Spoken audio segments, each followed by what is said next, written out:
Сәлеметсіңдер ме балалар? 44-ші сабақ. Балалар, біздің арнамызға тіркелуді ұмытпаңдар. Бүгінгі тақырыпта санның бөлігін табу және оның бөлігі бойынша санды табу дейді. Нөмір 1-ші есепте сантиметрмен берілген әр жолақтың ұзындығы 1 жылдағы айлар санына тең.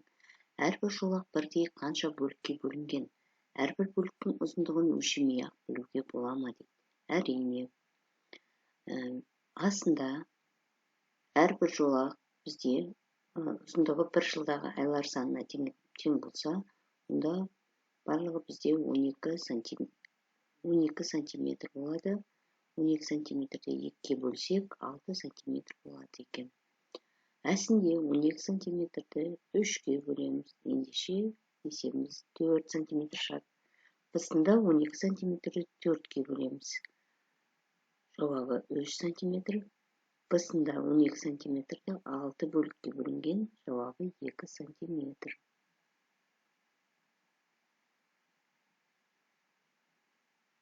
Кесіндінің бір үлесінің ұзындығын білу үшін кесіндінің ұзындығын үлесінің санына бөлу керек дейді. Ережеге сүйенеміз. Екінші есеп. Кесінді тең бөліктерге бөлінген. Кесіндінің бір бөлігін ұзындығын өлше дейді. Бір бөлігін білу арқылы барлық кесіндінің ұзындығын қалай табуға болады дейді. Мына жерде ереже тұр. Барлық кесіндінің ұзындығын білу үшін бір үлестің ұзындығын бірдей үлестердің санына көбейту қажет дейді.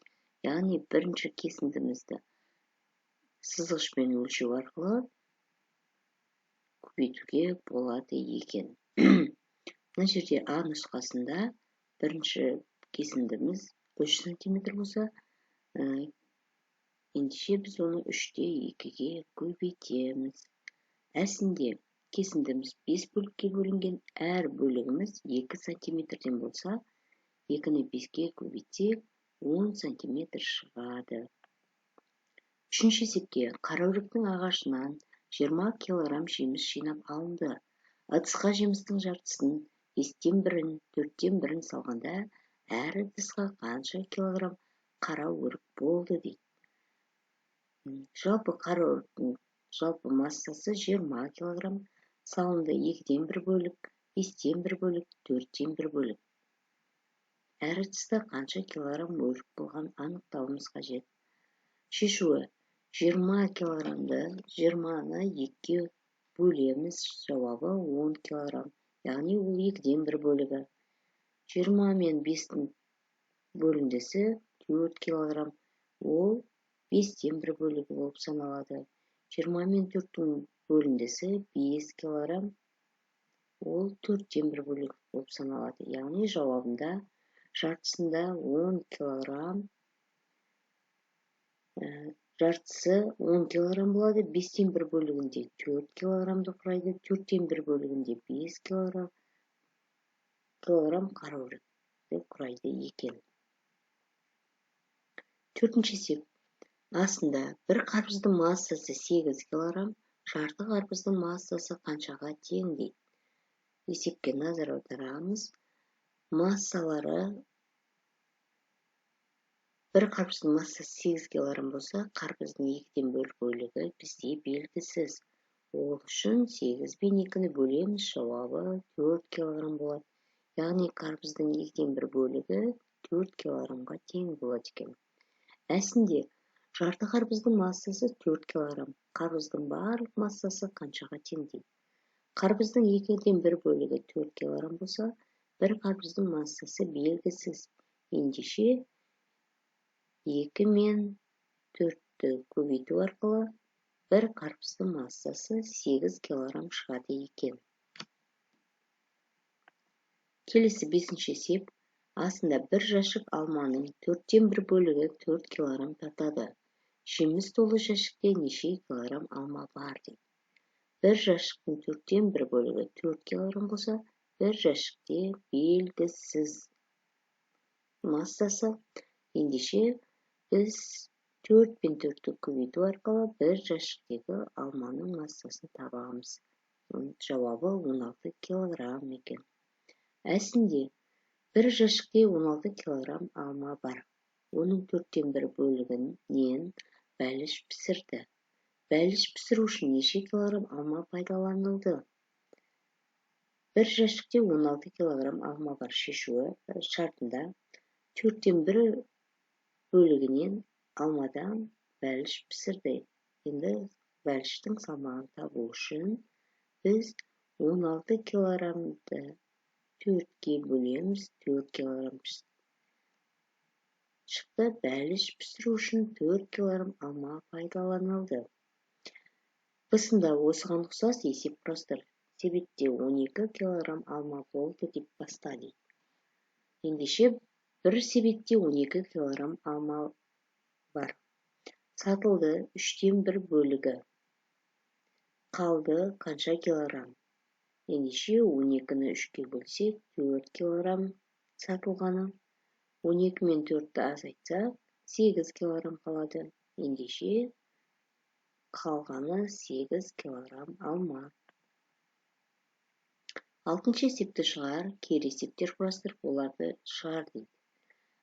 Ұзындығы 12 см, 15 см қияр 5 бөлікке бөлінді. Бір бөлігінің ұзындығы нешеге тең дейді. Ұзындығы 15 см қияр, бір бөлігі 3 см бөлінді неше бөлікке. Ол үшін 15 пен 3-ті бөлеміз, 5 бөлік шығады, яғни қиярды 5 бөлікке бөлуге болады. Әсінде балабақшадан жинаған қызанақтың 3-тен 1 бөлігі 9 килограмм.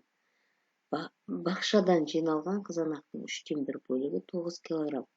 Бақшадан барлығы қанша килограмм қызанақ жиналды? 3-тен 1 бөлігі 9 килограмм.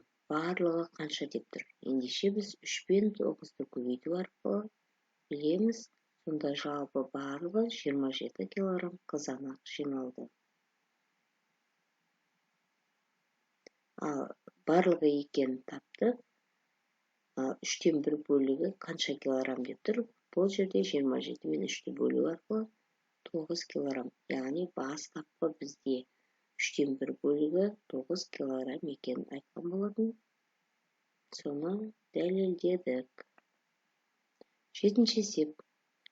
Оқушы өрнектің мәнін амалдар бойынша есептеді. Оның қандай өрнектің мәнін тапқанын анықта дейді. Бізде амалдарды бірнеше амалға есеп берілген. Соны орындайық. Жақша ішінде 16 мен 12-ның қосындысы бөлу. Жақша сыртында 7 тең 4 жауабы. Ендеше бірінші амалымыз біздің жақшамен орындау. 16 мен 12-ның қосындысы 28. Екінші амалымыз 28 мен 7-ның бөліндісі 4. Әсінде 9 пен 6-ның көбейтіндісі азайту 5 пен 6-ның көбейтіндісі. Бірінші амалымыз біздің 9 пен 6-ны көбейтіп аламыз 54. Екінші амал 5 пен 6-ны көбейтеміз 30. Ең соңынан үшінші амалымыз азайту амалын орындаймыз. 54 пен 30-ның айырмасы 24. Бысында жақша ішінде 65 пен 9-ның қосындысы, жақша сыртында қосу, жақша ішінде 49 пен 7-ның бөліндісі. Ол үшін біз бірінші жақшаны орындаймыз. 65 пен 9-ның қосындысы 74. Екінші жақшаны орындаймыз. 49 пен 7-ның бөліндісі 7. Үшінші жақша сыртындағы қосу амалы орындалады. 74 пен 7-ның қосындысы 81. Балалар, осымен бүгінгі сабағымыз аяқталды. Келесі сабақта кездескенше арнамызға тіркелуді ұмытпаңдар.